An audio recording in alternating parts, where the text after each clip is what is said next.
Hello मेरे प्यारे प्यारे दोस्तों, तो एक बार फिर से आपका स्वागत है केवी एजुकेशन पर। और इस वीडियो में हम जो चैप्टर करने वाले हैं उसका नाम है फोटोसिंथेसिस इन हायर प्लांट्स। देखो, सबसे पहले समझ लेते हैं कि इस चैप्टर में आखिर होने क्या वाला है। देखो, हमें पता है पेड़ पौधे जो होते हैं वो सनलाइट का यूज करते हैं, लाइट का यूज करते हैं, ठीक है, CO2 का यूज करते हैं। हम बोलते हैं ना कि हम जो CO2 रिमूव करते हैं, पेड़ पौधे उसका यूज करते हैं। और क्या है, हमें पेड़ पौधों में, हमारे घर में जो गमले भी हैं उनमें हमें पानी डालना पड़ता है। तो इन तीन चीजों का पेड़ पौधे यूज करते हैं। इन तीन चीजों का यूज करके पेड़ पौधे क्या बनाते हैं, अपने लिए एनर्जी बनाते हैं, ATP बनाते हैं, NADPH बनाते हैं। और इस रिएक्शन में देखो, इस रिएक्शन में लाइट डायरेक्टली इन्वॉल्व है, तो इसीलिए इसको लाइट रिएक्शन बोल दिया जाता है। ठीक है, अब ये जो एनर्जी बना ली है पेड़ पौधों ने, इस एनर्जी से वो क्या बनाएंगे, अपना खाना बनाएंगे, अपना फूड बनाएंगे। ठीक है, अब ये वाली रिएक्शन जो है ये लाइट से डायरेक्टली इन्वॉल्व नहीं है, हाँ, तो इसीलिए इसको डार्क रिएक्शन बोल दिया जाता है। ये लाइट रिएक्शन, ये डार्क रिएक्शन, और यही अपने को पूरे चैप्टर में पढ़ना है। ठीक है, अब देखो, फूड की क्या हुई है, सिंथेसिस हुई है। फूड की सिंथेसिस हुई है क्या यूज करके, लाइट का यूज करके। और लाइट के लिए वर्ड यूज होता है फोटो, तो चैप्टर का नाम क्या पड़ गया, चैप्टर का नाम पड़ गया फोटोसिंथेसिस। कि फूड की सिंथेसिस हुई है क्या यूज करके, लाइट का यूज करके। ठीक है, अब देखो, इस लाइट रिएक्शन में हम क्या क्या पढ़ते हैं। लाइट रिएक्शन में हमें देखना है कि एनर्जी कैसे बनी है। और एनर्जी के बनने को, मेनली एटीपी की बात करें यहां पे, एटीपी के बनने को अंग्रेजी में क्या बोला जाता है, फोस्फोराइलेशन बोला जाता है। और फोस्फोराइलेशन किसका यूज करके हुई है, लाइट का यूज करके हुई है। तो लाइट के लिए वर्ड आया फोटो, तो बन जाएगा photo phosphorylation. ATP production using light, photo phosphorylation. ठीक है, अब इसमें दो तरीके से चीजें पढ़ेंगे, एक साइक्लिक तरीके से, एक नॉन साइक्लिक तरीके से। नाम से ही पता लग रहा है, साइक्लिक मतलब अलग अलग, अगर इलेक्ट्रॉन जो है साइकिल में घूम के वापस आ जाए तो साइक्लिक, और नॉन साइक्लिक मतलब अगर इलेक्ट्रॉन घूम के वापस ना आ पाए वो नॉन साइक्लिक हो जाएगी। और नॉन साइक्लिक का ही दूसरा नाम है Z स्कीम। और डार्क रिएक्शन में हम क्या क्या पढ़ने वाले हैं, C3 cycle, C4 cycle and cam pathway. ठीक है, अब हम इस चैप्टर के जितने साइंटिस्ट हैं सारे वो देखने वाले हैं। सबसे पहले जोसेफ प्रिस्टले, इन्होंने ऑक्सीजन की डिस्कवरी की थी 1774 में। और इन्होंने क्या किया था, showed essential role of air for plant growth. इनका एक एक्सपेरिमेंट है बेल जार एक्सपेरिमेंट, इसको देख लेते हैं। देखो, हुआ क्या था, इन्होंने एक जार में एक चूहे को रख दिया, एक मोमबत्ती को जला के रख दिया। तो थोड़ी देर बाद होगा क्या, चूहा भी मर जाएगा और मोमबत्ती भी बुझ जाएगी। फिर इन्होंने क्या किया, चूहे को रख दिया, मोमबत्ती को जला दिया और एक पौधे को रख दिया। अब हुआ क्या, थोड़ी देर बाद कि मोमबत्ती भी जलती रही और चूहा भी जिंदा रहा। तो मतलब क्या है कि प्लांट कुछ तो ऐसा कर रहा है जो इसको भी जला रहा है, इसको भी जिंदा रख रहा है। चूहा सांस ले रहा था तो जो भी ये गैस छोड़ रहा था, ठीक है, और ये मोमबत्ती जल रही थी, इससे भी तो धुआं निकल रहा होगा। मतलब इन दोनों ने जो एयर रिमूव की उसको ये प्लांट रीस्टोर कर रहा है, ये इसमें कंक्लूजन निकला। ठीक है, नेक्स्ट देखो, जैन इंगेनहाउस, इन्होंने क्या किया था। देखो, ये एक्वाटिक प्लांट है, ये पानी है, ठीक है, पानी में ये प्लांट रखे हुए हैं। ठीक है, अब क्या हुआ, उन्होंने एक बार तो इस एक्वाटिक प्लांट को अंधेरे में रख दिया, एक बार इस एक्वाटिक प्लांट को लाइट में रख दिया। तो देखने को क्या मिला कि जब लाइट में इसको रखा तो इसके जो ग्रीन पार्ट ऑफ प्लांट है ना, मतलब जो इसके पत्ते हैं उसके ऊपर छोटे छोटे बुलबुले, बबल्स दिखाई दिए। और ये बबल्स किसके थे, ऑक्सीजन के बबल्स दिखाई दिए। मतलब यहां से क्या पता चल गया कि लाइट बहुत जरूरी है फोटोसिंथेसिस के लिए। Sunlight is essential for photosynthesis, ये इन्होंने बता दिया। नेक्स्ट है TW एंगलमैन, इन्होंने प्रिज्म का यूज किया था और ग्रीन एल्गी क्लेडोफोरा का अपने एक्सपेरिमेंट में यूज किया था। देखो, प्रिज्म में बहुत सारे एंगल होते हैं तो एंगलमैन ऐसे याद रख लेना।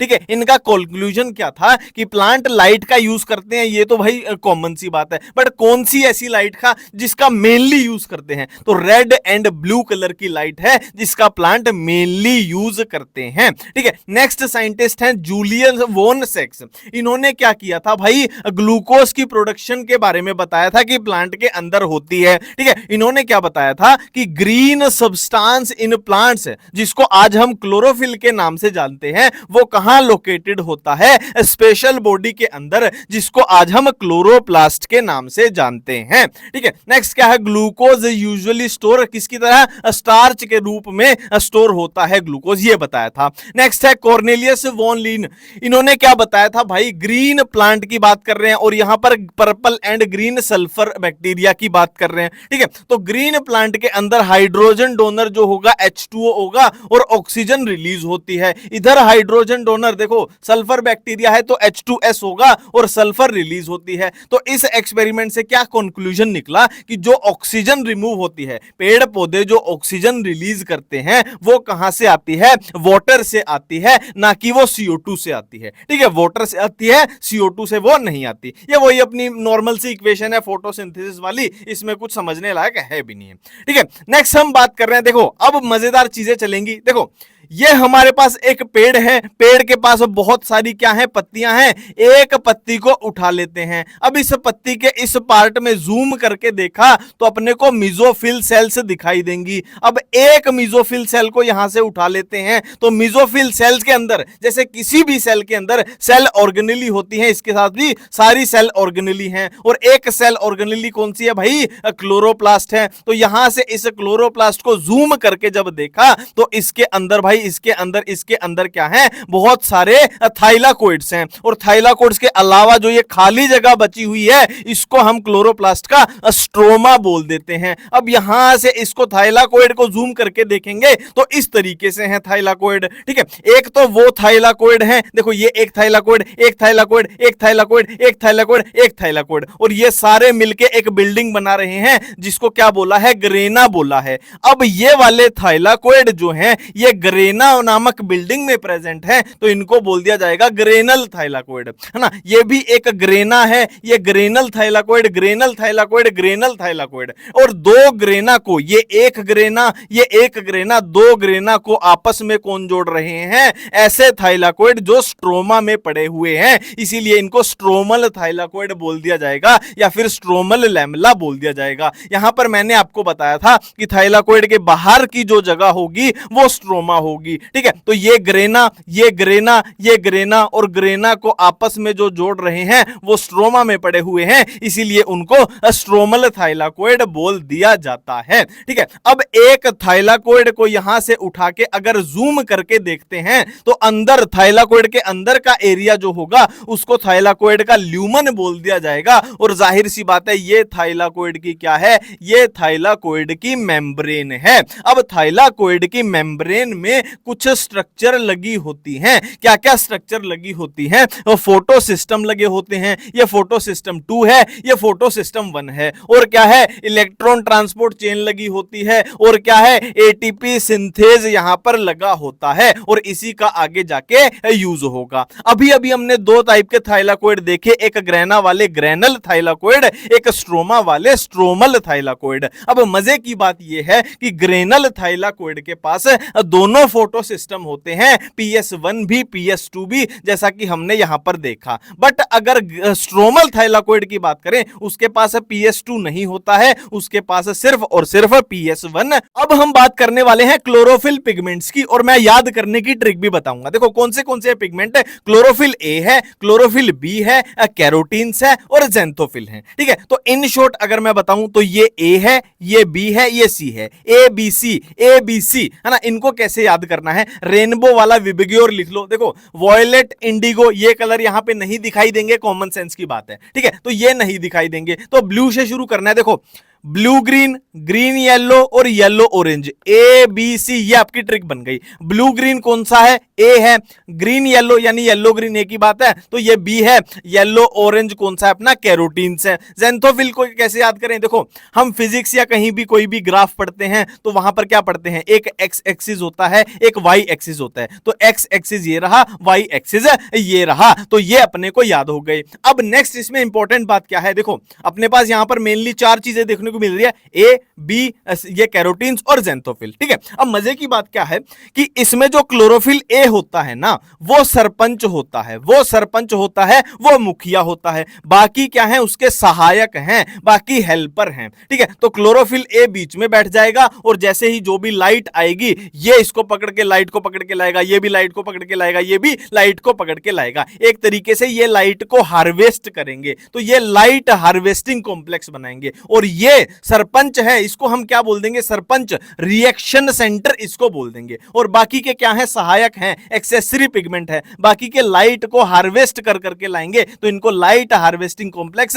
LHC बोल दिया जाएगा। ठीक है, ये तीनों लाइट को पकड़ पकड़ के अपने सरपंच यानी रिएक्शन सेंटर के पास लेकर आएंगे। ठीक है, अब देखो हमने बात की थी PS1 की, फोटो सिस्टम 1 की और फोटो सिस्टम 2 की। अब हमें यहां पर बात करनी पड़ेगी कि दोनों में डिफरेंस कहां होता है। तो एंजाइम्स में हो सकता है, अब्जॉर्प्शन में क्लोरोफिल ए रिएक्शन सेंटर की बात कर रहे हैं, और प्राइमरी इलेक्ट्रॉन एक्सेप्टर में। ठीक है, एंजाइम कौन से होंगे, PS1 के पास NADP रिडक्टेज। देखो ये बहुत इंपॉर्टेंट बातें बता रहा हूं मैं, ये आगे आपके काम आएंगी। ठीक है, PS1 के लिए कौन सा, NADP रिडक्टेज, और PS2 के फॉर वाटर की फोटोलिसिस के लिए इसके पास एंजाइम होता है। ठीक है, अब्जॉर्प्शन की peak chlorophyll A reaction centre की ही बात होगी क्योंकि वही सरपंच था। ठीक है, PS1 की कितनी पीक होती है, 700 नैनोमीटर, और PS2 की पीक 680 नैनोमीटर। ठीक है, प्राइमरी इलेक्ट्रॉन एक्सेप्टर की बात करें तो PS1 में कौन सा है, FES है, और PS2 में फेइयोफाइटिन है। ये सारी बातें आगे काम आएंगी, मैं फिर से बोल रहा हूं। ठीक है, नेक्स्ट हम बात कर रहे हैं, देखो हमने बात की थी फोटोफॉस्फोराइलेशन की, एक नॉन साइक्लिक की बात की थी, एक साइक्लिक की बात की थी। मैंने बताया था नॉन साइक्लिक को ही Z स्कीम बोलते हैं। ठीक है, अब देखो कहां से मैं रिलेट कराऊं आपको, यहां से। अब हम इस चीज को उठा के लेके जा रहे हैं वहां पे। ठीक है, अपने डायग्राम में इस चीज को उठा के ले आए, मतलब ये एक थाइलाकोइड है, ये एक थाइलाकोइड है, ये थाइलाकोइड की क्या है, मेम्ब्रेन है, और अंदर क्या है, थाइलाकोइड का ल्यूमन है। मैंने आपको बताया था थाइलाकोइड की मेम्ब्रेन में फोटो सिस्टम लगे होते हैं, ये फोटो सिस्टम 2 है, ये फोटो सिस्टम 1 है, और मैंने आपको बताया था इसमें ETS लगी होगी, ये अपनी इलेक्ट्रॉन ट्रांसपोर्ट चेन है, और क्या बताया था मैंने आपको, ATP सिंथेज लगा होगा, ये ATP सिंथेज लगा हुआ है। ठीक है, अब देखो हम नॉन साइक्लिक पढ़ रहे हैं, मतलब इलेक्ट्रॉन जो है अगर घूम के जाएगा वो वापस नहीं आएगा जहां से वो निकला है। ठीक है, अब देखो होता क्या है, ये सनलाइट है, यहां से लाइट आई और फोटो सिस्टम 2 पे क्या की, स्ट्राइक की। अब फोटो सिस्टम 2 पे लाइट जैसे ही स्ट्राइक की तो इलेक्ट्रॉन निकला। अब इलेक्ट्रॉन को कौन एक्सेप्ट करेगा, तो फोटो सिस्टम 2 में प्राइमरी इलेक्ट्रॉन एक्सेप्टर कौन है, फेइयोफाइटिन है, तो फेइयोफाइटिन ने इलेक्ट्रॉन को एक्सेप्ट कर लिया। अब ये इलेक्ट्रॉन आगे कहां ट्रांसपोर्ट होगा, अपनी इलेक्ट्रॉन ट्रांसपोर्ट चेन में, जो आपको PQ है ना, इसमें 3 चीजें आपको देखने को मिलेंगी, प्लास्टोक्यूनिन, साइटोक्रोम B6F और ये PC प्लास्टोसियानिन। ठीक है, अब ये इलेक्ट्रॉन यहां से गया, पहले इसके पास गया, फिर इसके पास गया, फिर इसके पास गया, फिर आगे ये इलेक्ट्रॉन कहां जाएगा, अपने फोटो सिस्टम 1 के पास। अब फोटो सिस्टम 1 का प्राइमरी इलेक्ट्रॉन एक्सेप्टर कौन है, FES है, FES है। उससे आगे कहां जाएगा इलेक्ट्रॉन, फिर फेरोडॉक्सिन के पास, और फिर NADP रिडक्टेज, यहां एंजाइम होगा, और NADP से यहां NADPH वाली एनर्जी बन जाएगी, ठीक है। अब देखो आपको पूछना चाहिए कि ये इलेक्ट्रॉन यहां से निकला था और ये इलेक्ट्रॉन यहां खत्म हो गया, मतलब इलेक्ट्रॉन घूम के वापस नहीं आया, तो इसीलिए इसको नॉन साइक्लिक बोला है। अब आपको एक बात पूछनी चाहिए कि फोटो सिस्टम 2 के अगर इलेक्ट्रॉन निकलते जाएंगे तो एक टाइम तो ऐसा आएगा ना, फोटो सिस्टम 2 के इलेक्ट्रॉन खत्म हो जाएंगे, तो इसकी इलेक्ट्रॉन की आपूर्ति कहां से हो रही है, ठीक है। तो यहां पर देखो वाटर है, वाटर की फोटोलिसिस के लिए एंजाइम होगा, तो वाटर की फोटोलिसिस हो जाएगी, जिससे ऑक्सीजन निकली, ये प्रोटॉन निकला और ये इलेक्ट्रॉन निकला। अब ये इलेक्ट्रॉन यहां इस इलेक्ट्रॉन की आपूर्ति करता रहेगा, और ये ऑक्सीजन जो निकली है ये हमारे सांस लेने के लिए अवेलेबल हो जाती है, और ये प्रोटॉन कहां इकट्ठा हो गया, थाइलाकोइड के ल्यूमन में, ठीक है। अब देखो यहां पर 3 ऐसी चीजें आएंगी जिनकी वजह से थाइलाकोइड के ल्यूमन में प्रोटॉन जो है बढ़ता जा रहा है, प्रोटॉन जोड़ा है बढ़ता जा रहा है, किसके कंपैरिजन में, बाहर के कंपैरिजन में, स्ट्रोमा के कंपैरिजन में, ठीक है। देखो पहला रीजन तीन चीजें आएंगी, और ये सारा एनसीईआरटी में लिखा हुआ है। देखो पहली चीज तो यही होगी, वाटर की फोटोलिसिस हुई, प्रोटॉन इकट्ठे होते जा रहे हैं, ये ल्यूमन में बढ़ते जा रहे हैं, बढ़ते जा रहे हैं, बढ़ते जा रहे हैं। पहली चीज तो ये होगी। दूसरी चीज, जो ये प्लास्टोक्यूनिन होता है ना, ये प्रोटॉन यहां से स्ट्रोमा से निकाल कर अंदर फेंक देता है। दूसरी चीज ये हो गई।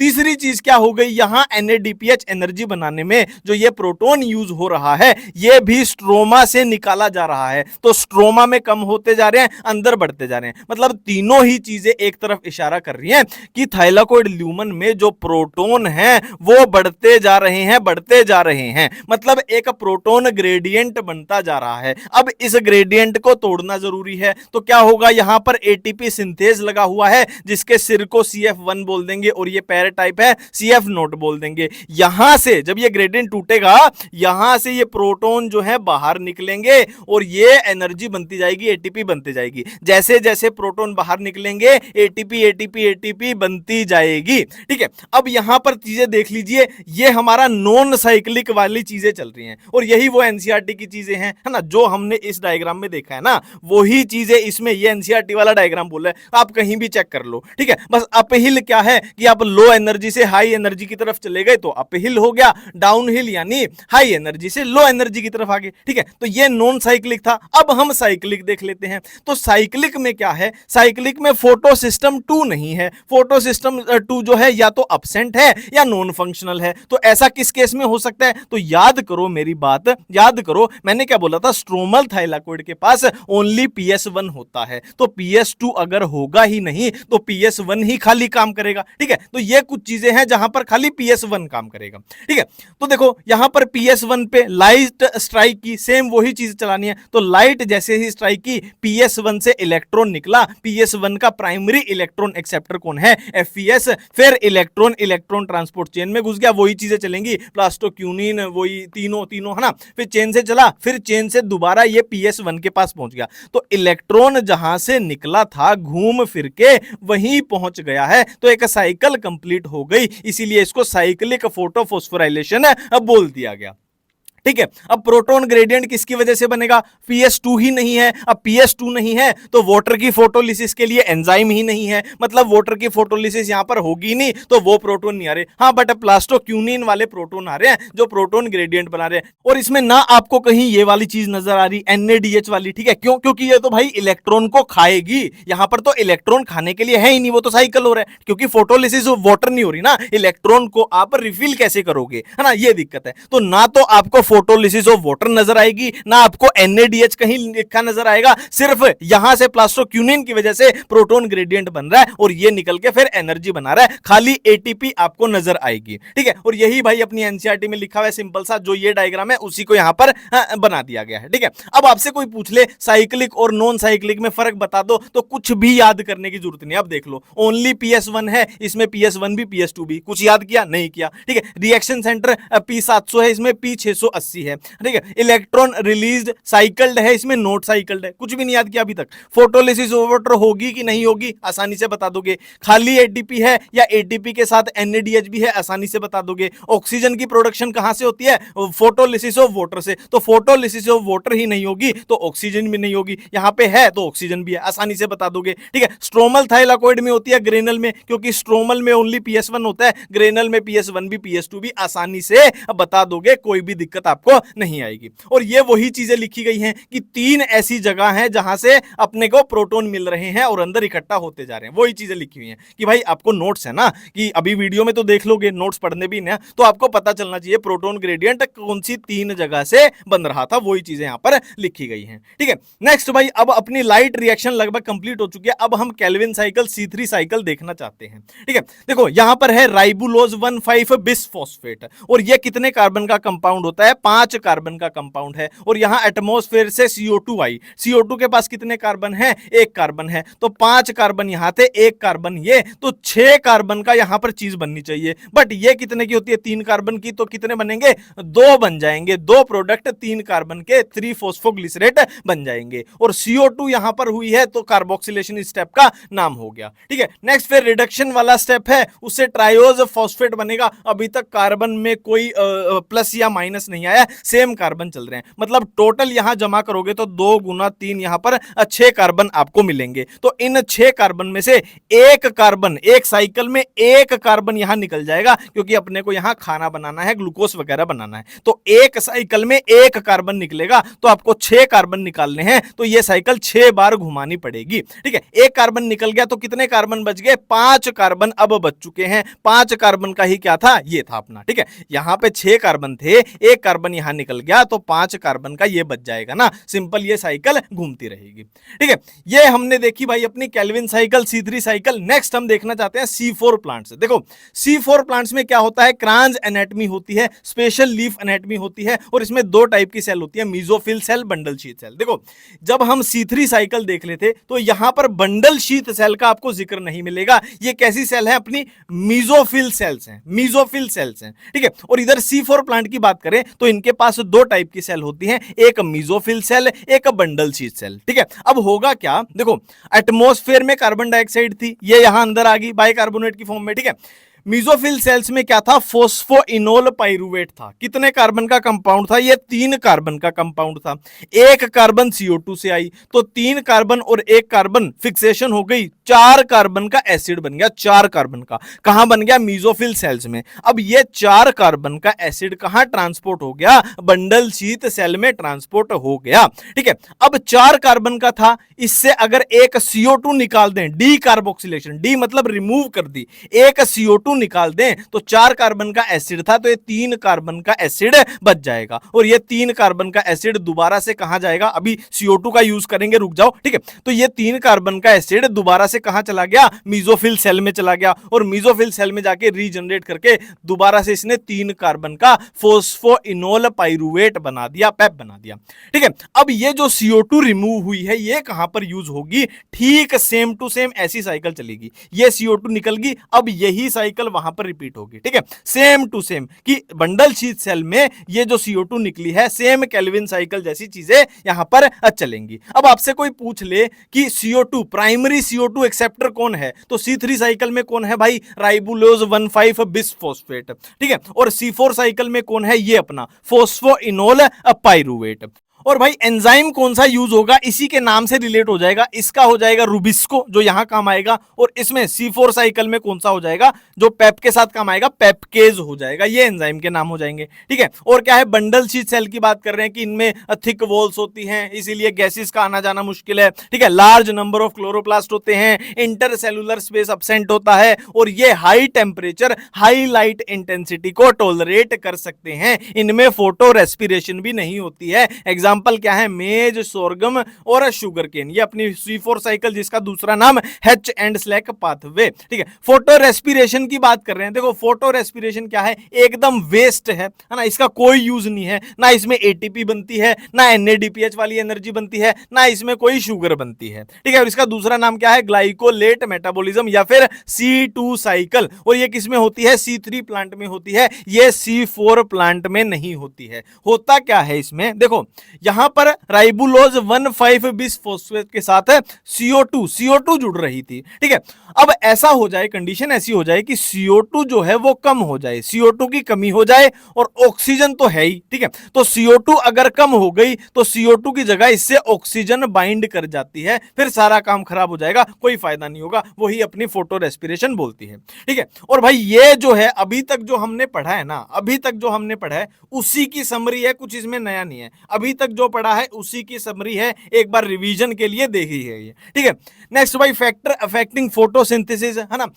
लॉ ऑफ लिमिटिंग फैक्टर दिया था किसने? ब्लैकमैन ने दिया था 1905 में। कौन से फैक्टर हैं? लाइट है, CO2 कंसंट्रेशन है, टेम्परेचर है, और कौन सा है? वाटर है। लाइट कैसे अफेक्ट करेगी? देखो प्लांट जो कैप्चर करते हैं ना लाइट, वो कौन सी रेंज की करते हैं? 400 से 700 नैनोमीटर ये वेवलेंथ होनी चाहिए। इस लाइट को प्लांट कैप्चर करते हैं, जिसको हम पार बोलते हैं, फोटोसिंथेटिकली एक्टिव रेडिएशन इसको अब बोला जाता है। फोटोसिंथेसिस की सैचुरेशन कब आ जाती है? कि पूरी सनलाइट की जब 10% प्लांट यूज कर रहे हैं ना, तो ये मान लो कि फोटोसिंथेसिस की सैचुरेशन आ चुकी है, इससे ज्यादा लाइट प्लांट यूज नहीं कर सकता। ठीक है, अब देखो लाइट अगर बहुत ज्यादा बढ़ जाए, अच्छी बात है, प्लांट को लाइट मिल रही है, बहुत अच्छी बात है, बहुत अच्छी फोटोसिंथेसिस चलेगी, ठीक है, बहुत अच्छी फोटोसिंथेसिस चलेगी, बढ़ेगी बढ़ेगी, प्रोडक्टिविटी बढ़ेगी। बट इतनी ज्यादा लाइट हो जाए तो एक पॉइंट के बाद क्या है भाई, क्लोरोफिल जो है उनका डिस्ट्रक्शन हो जाएगा, वो है ना, विनाश हो जाएगी बहुत ज्यादा लाइट से, ठीक है।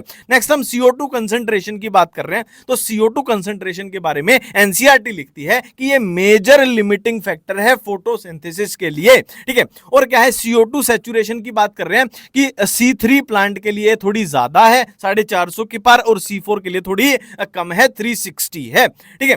अब देखो, increase concentration of CO2 up to 0.05% can cause increased photosynthesis, beyond this level become damaging. वही बात है, एक पॉइंट तक आप लाइट दोगे तो फायदेमंद है, बट उससे पॉइंट के पार चले जाओगे तो विनाश होना शुरू हो जाएगा। ऐसे CO2 का है कि एक टाइम तक आप बढ़ाते जाओगे CO2 तो प्रोडक्शन भी बढ़ती जाएगी, फोटोसिंथेसिस बढ़ती जाएगी, बट एक लेवल के बाद क्या है, CO2 भी डैमेजिंग हो जाएगी, डैमेज करने लग जाएगी, ठीक है।